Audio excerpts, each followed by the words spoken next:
I'm going to say something that might sting a little bit. If you're not using content to get clients, you are leaving money on the table, my friend. Here's the thing that most people don't understand about content. Content can actually help you filter the right people into your business and the wrong people out of your business. Content can show you what you need to be concentrating on. There's so much learning that can happen with content. So, a lot of times when I produce something like a YouTube video or a LinkedIn post, sometimes I just see what the market wants and who my market is. And when someone is consuming your content over and over and over again, they already know you, they already like you, they understand how you work. And so you're really warming them up. And so they're more qualified to actually buy from you. And those end up being the easiest sales calls you'll ever make because they already feel like they know you. And so at that point, it's just really figuring out the details, the pricing, and that type of thing. And what happens is when you have your own business, then you end up spending a lot less time on chasing clients, but instead you spend more time on working with clients and the right clients. Something I want you to think about is the goal.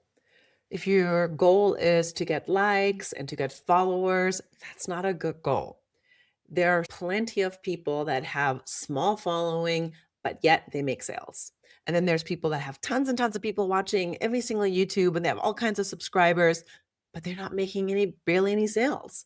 So it's really more about the kind of content that you give and the conversion. So forget the likes, forget the subscribers, forget all that stuff, and instead look at your conversion data. Are people converting and what are they converting on? That's the content that's gold, and that's the content you need to do more of. When you have specific content meant for a specific audience, you really are going to speak to them so clearly and directly that they're going to be like, oh, yeah, yeah, yeah, she gets me. An easy way to do that is pick your favorite client, the best client you've ever worked with, and picture them. Why did they work with you? What were they struggling with? What did they need you to fix? And then what did you end up fixing? That is who I want you to talk to. If you don't really know the entire niche thing, just talk to your favorite client, have a cup of coffee and have that conversation with them and speak to them directly in your writing or in your videos, podcasts, whatever it is that you're doing. And as a consultant or as a coach or somebody that is some service professional in the education field, it's a little bit scary to give away everything for free, right? Because if you are going to do that, then why would they hire you? The reason that they're going to hire you is because there's personal touches that you will have. There will be things that are specific for that specific client. So I can teach email marketing, but email marketing to you is going to be different than the email marketing to me, or it's going to be different to the life coach, or it's going to be different to the business consultant. There's always going to be some personalization that needs to happen when you are doing that kind of work. So it's okay to teach. Teach, talk about what you know, and really show off your expertise because it's really important for people to see, like, okay, if she understands this, then she can also help me. And then you're most likely to get hired. And then don't forget, there's a massive difference between showing your expertise and then actually doing the work for them. Like, for example, I can show you how to do a go-to market strategy and I could talk to you about it. But me actually doing it for my impact membership clients, very different because I specialize it for them and in their niche and the needs that they have. So there's quite a bit of a difference. So don't be afraid to show your expertise and share your knowledge with your visitors and followers. And in addition to the personalization and the actual doing the work for them, the other thing that your clients pay you for is accountability, right? Just by you watching my YouTube videos, I'm not keeping you accountable. So the accountability is like a big, big extra step that happens when you work with me. And that's the same thing that I want you to think about with you. It's your knowledge, it's your personalization, it's your implementation, and it's the accountability. And please don't get hung up if you're not a professional writer or professional speaker. All your audience wants from you is for you to show up and show them an extra step, a tip here, a trick there. That's all they want from you. Another tip that I have for a lot of my clients, and some of my clients struggle with, I'm going to be honest, I Ask them to pick one platform and show up consistently for at least 6 months to a year. Because once you perfect that one platform, you can take all of your learnings and you can optimize it and then put it onto the next platform.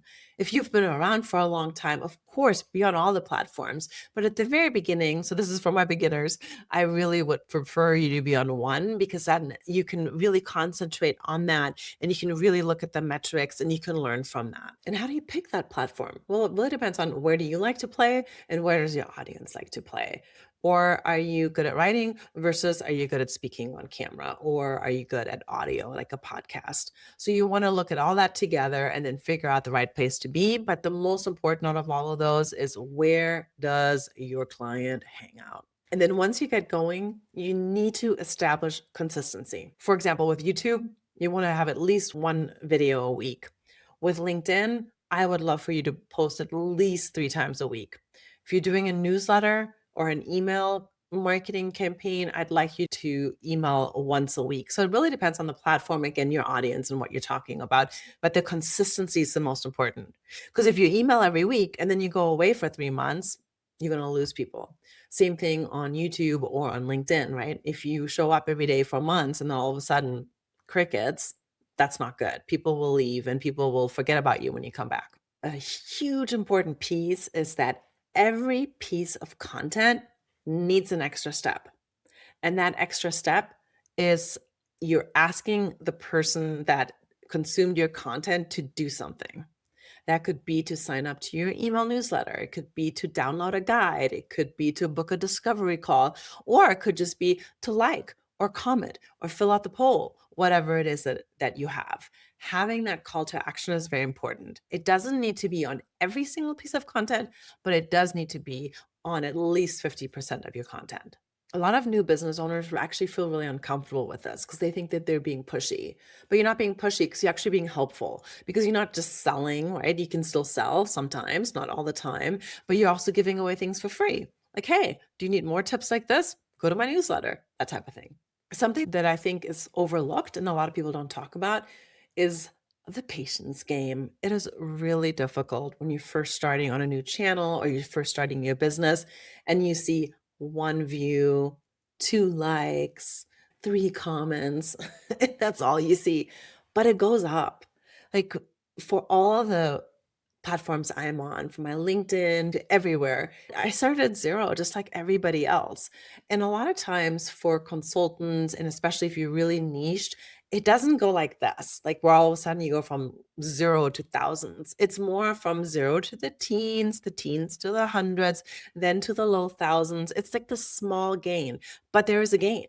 And it does happen. So that is why you need to be patient and consistent because it will in the long run pay off. I like to teach the formula, the rule of ones, which is start with one platform, one target audience, one topic, one service. Because if you have too much, it's just harder to do that. And if you just hone in on the ones, then once you get good at them, you feel like you've succeeded, then you can add an extra service or you can add an extra platform. Do me a favor, drop a comment below. Let me know which platform you're on. Put your URL in there so people can follow you and I can follow you as well. I'd love to see what you're working on. All right. And next up is this video, which is going to help you with your marketing and with your business to go even further.